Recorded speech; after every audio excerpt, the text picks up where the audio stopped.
তো দেখুন, যেমন মা তেমন সন্তান। কেমন মা?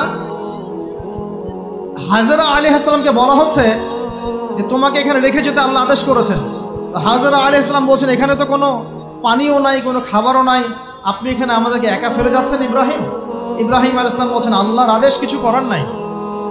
এখন হাজরা আলাইহিস সালাম বলছেন আচ্ছা, যদি আল্লাহ আদেশ করে থাকেন তাহলে ইনশাআল্লাহ আল্লাহ আমাদের হেফাজত করবেন, আল্লাহর প্রতি আমি পূর্ণ তাওয়াক্কুল করলাম। কে বলছেন? হাজরা।